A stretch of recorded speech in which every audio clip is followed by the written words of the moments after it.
打妻护妻。这时候万缘放下，一心用功。有打妻用功的人，就有护妻照料的人。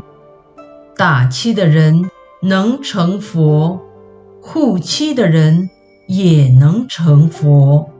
因为在因缘果报上说，有护妻的人，打妻的人才能打到好处，才能得一心不乱。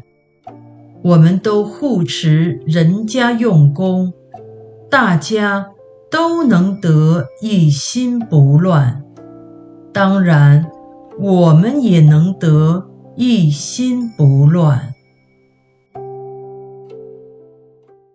阿弥陀